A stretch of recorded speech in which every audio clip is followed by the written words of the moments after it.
ಇವತ್ತಿನ ಪತ್ರಿಕಾಗೋಷ್ಠಿಯನ್ನು ಭಾಳ ಸೈದ್ಧಾಂತಿಕವಾದ ನೆಲೆಗಟ್ಟು ತಪ್ತಾ ಇರ್ತಕ್ಕಂಥದ್ದನ್ನು ಮನಗಂಡು ಮಾಡ್ತಾಯಿದ್ದೀವಿ. ಮೊನ್ನೆ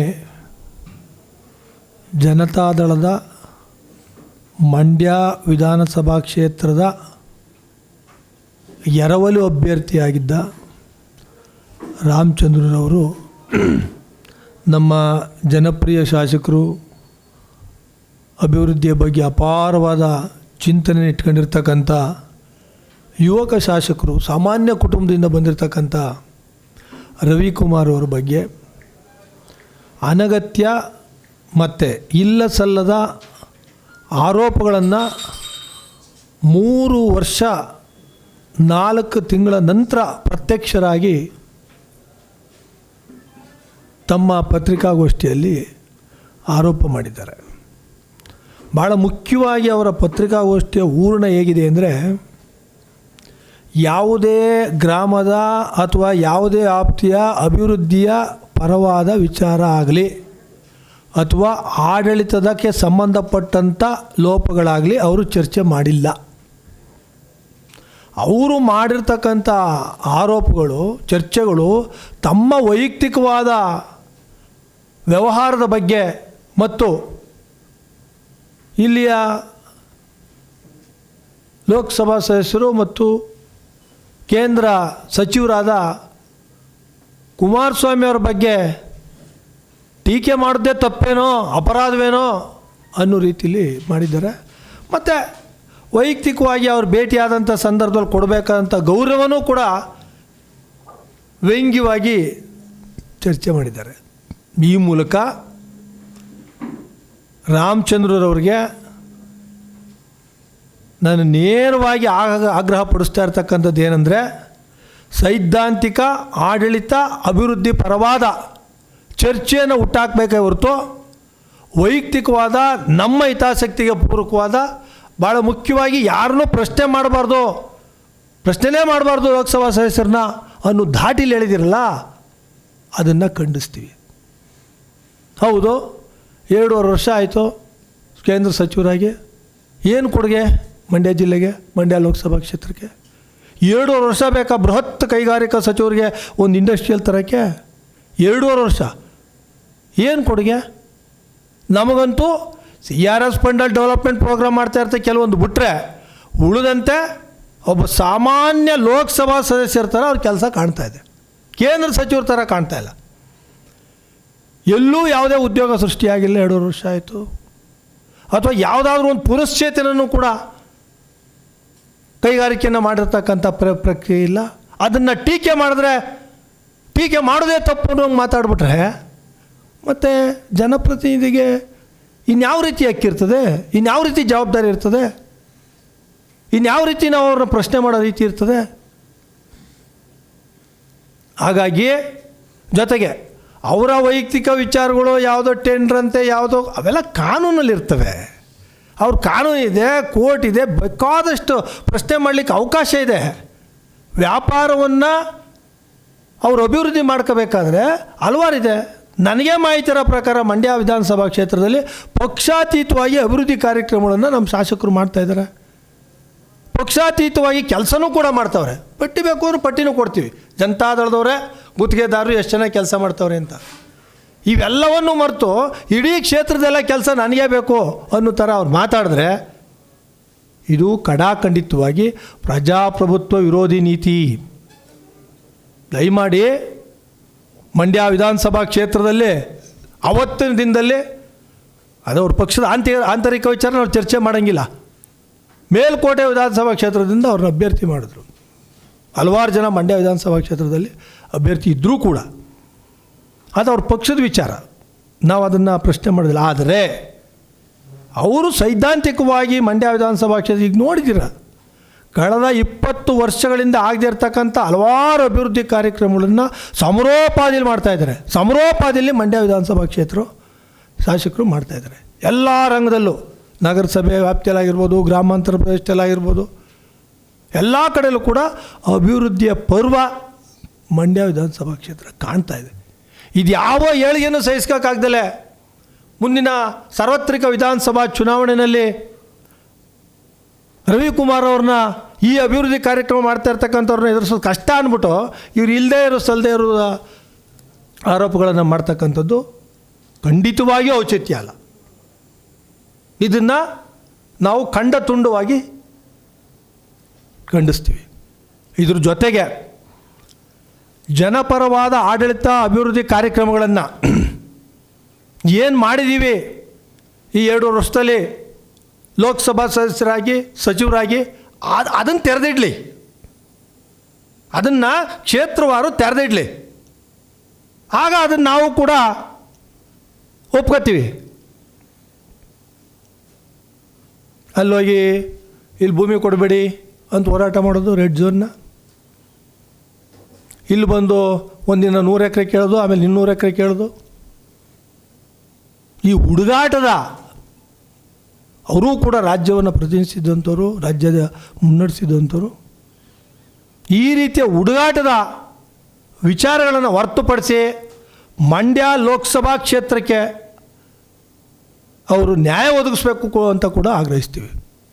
ಪೂರ್ಣ ಪ್ರಮಾಣದ ಸಂಪೂರ್ಣ ಜವಾಬ್ದಾರಿಯನ್ನು ಕೇಂದ್ರ ಸರ್ಕಾರ ಅವರು ಕೊಟ್ಟಿದೆ.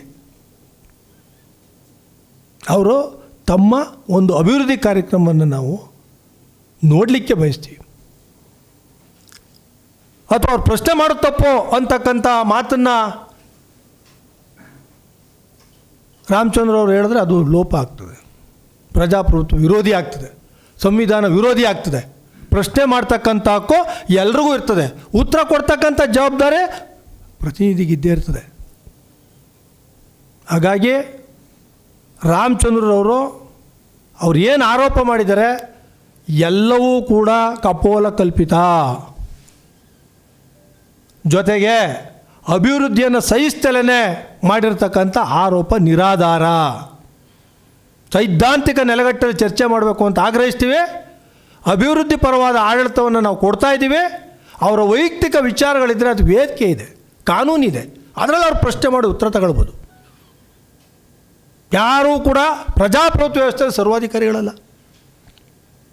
ಎಲ್ಲರೂ ಕೂಡ ಸಂವಿಧಾನಬದ್ಧವಾಗಿ ಬಂದಿರತಕ್ಕಂಥ ಅವಕಾಶನ ಸಂವಿಧಾನದ ಕೆಳಗಡೆನೇ ನಾವು ಆಡಳಿತ ಮಾಡಬೇಕು. ಸಂವಿಧಾನ ಹೊರತುಪಡಿಸಿ, ಕಾನೂನನ್ನ ಹೊರತುಪಡಿಸಿ, ನಿಯಮ ನೀತಿನ ಉಲ್ಲಂಘನೆ ಮಾಡಿ ಅವಶ್ಯಕತೆ ಇಲ್ಲ.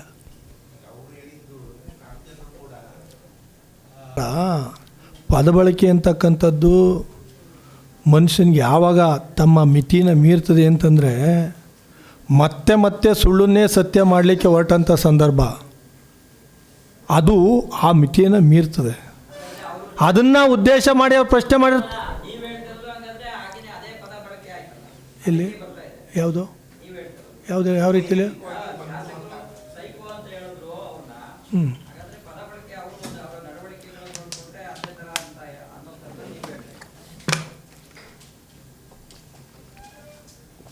ಪ್ರಶ್ನೆ ಮಾಡೋದನ್ನು ನಾವು ಸಂಪೂರ್ಣವಾಗಿ ತೆರೆದಿಡಬೇಕು ಅಂತ ಹೇಳ್ತೀವಿ.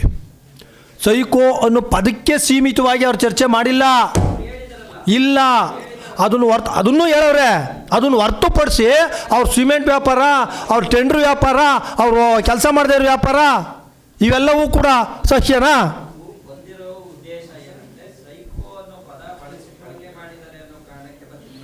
ಸೈಕೋ ಅನ್ನೋ ಪದವನ್ನು ಬಳಕೆ ಮಾಡಿದ್ದಾರೆ ಅನ್ನೋ ಕಾರಣಕ್ಕೆ ಅವ್ರು ಹೇಳಿದ್ದಿದ್ರೆ ಅದು ಕೂಡ ಸೈದ್ಧಾಂತಿಕವಾಗಿ ಆ ಪದ ಬಳಕೆ ಅಂತಕ್ಕಂಥದ್ದು ಕೂಡ ನಾವು ಎಲ್ಲವೂ ಕೂಡ ಸರಿ ಅಂತಕ್ಕಂಥದ್ದಕ್ಕಿನ್ನ ಅವ್ರು ಚರ್ಚೆ ಮಾಡೋ ರೀತಿ ಅದಲ್ಲ. ಪ್ರಶ್ನೆ ಮಾಡದೆ ತಪ್ಪು ಅನ್ನಂಗೆ.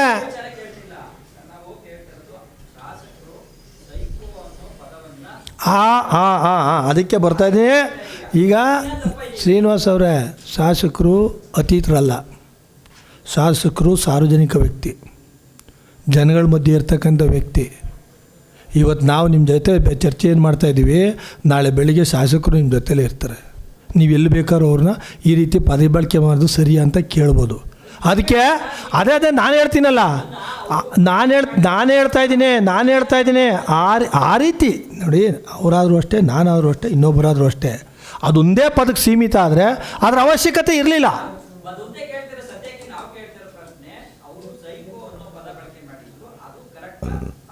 ಕಡಾಖಂಡಿತವಾಗಿ ಒಂದು ಸಲ ಅಲ್ಲ 100 ಸಲ ಕೇಳಿದ್ರು ಒಂದೇ ಉತ್ತರ. ಆ ರೀತಿ ಪದ ಬಳಕೆ ವೈಕ್ಯ ಹಿಂದಿನೇ ಆಗಿರೋದ್ರಿಂದ ಅದರ ಅವಶ್ಯಕತೆ ಇರಲಿಲ್ಲ ಅಂತಲೇ ಹೇಳ್ತೀನಿ. ಅದರಲ್ಲಿ ಎರಡು ಮಾತಿಲ್ಲ. ಆದರೆ ಹಿನ್ನೆಲೆ ನಾನು ಹೇಳ್ತಾ ಇರೋದು ಏನಂತ, ಅದ್ರ ಅವಶ್ಯಕತೆ ಇರಲಿಲ್ಲ ಅಂತ ಹೇಳ್ತಾ ಇದ್ದೀನಲ್ಲ ಸಾರ್. ಅದ್ರ ಅವಶ್ಯಕತೆ ಇರಲಿಲ್ಲ ಅಂತ ಹೇಳ್ತಾ ಇದ್ದೀನಲ್ಲ ಸಾರ್. ಅವಶ್ಯಕತೆ ಇರಲಿಲ್ಲ. ತಪ್ಪು, ಲೋಪ, ಮತ್ತೊಂದು ಅವರೂ ಕೂಡ ಪ್ರಶ್ನಾತೀತರಲ್ಲ.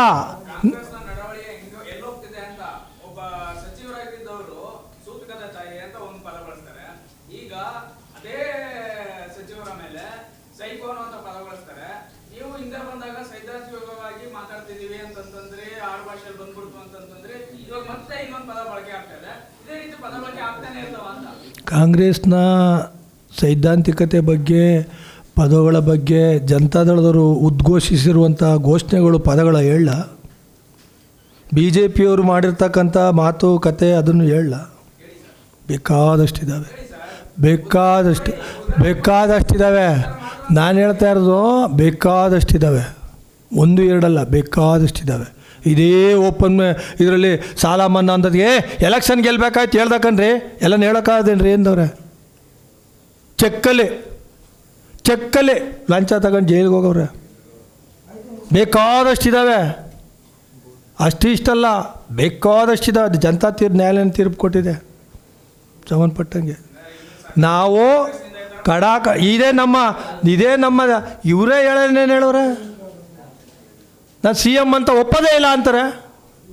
ಅರೆ ನನ್ನ ಹೇಳಿ ಕೇಳಿ ಸಿ ಎಮ್ ಆಗವ್ರ ಡಿ ಕೆ ಶಿವಕುಮಾರ್ ಸಾಹೇಬರು ಒಪ್ಪೋದೇ ಇಲ್ಲ. ಆ ಚರ್ಚೆಗೆ ಇಲ್ಲಿ ಬಂದಿಲ್ಲ.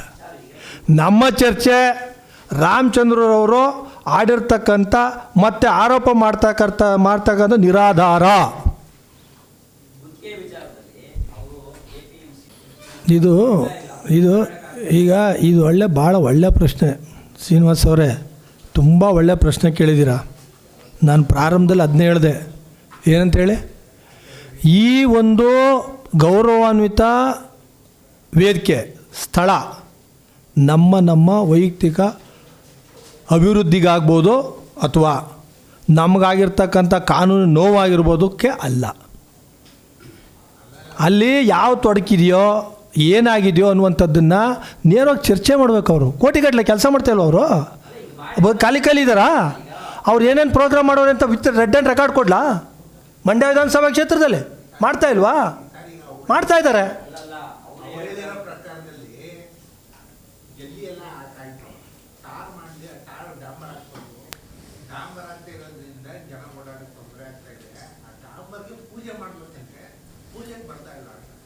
ತಪ್ಪು ಮಾತು ಕೇಳಿ ನಮ್ಮ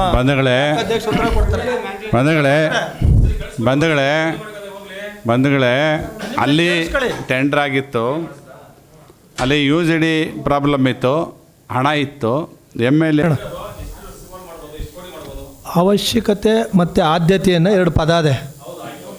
ಅವಶ್ಯಕತೆ ಮತ್ತು ಆದ್ಯತೆ ಅನ್ನೋದು ಅದೇ ಪದ. ಅವೆರಡರಲ್ಲಿ ಒಂದು ನಿಮಿಷ ಸರ್, ಅವೆರಡರಲ್ಲಿ ಒಂದು ಅಂಶನ ದಯಮಾಡಿ ನೀವೆಲ್ಲ ತಿಳ್ಕೊಬೇಕು. ಏನಂದರೆ, ಕೆಲಸ ಮಾಡ್ದೋನ್ ರಿಸ್ಕು 1, ಕೆಲಸ ಮಾಡಿಸಿದ್ನಲ್ಲ ಅವನ ರಿಸ್ಕು 2. ಜನಕ್ಕಂತೂ ಲಾಭ, ಜನಕ್ಕಂತೂ ಅಭಿವೃದ್ಧಿ ತಲುಪ್ತೋ. ಬಂದೆ ಹೇಳ್ತೀನಿ ಅದನ್ನು ಹೇಳ್ತೀನಿ, ಆ ನಿಯಮನೂ ಹೇಳ್ತೀನಿ.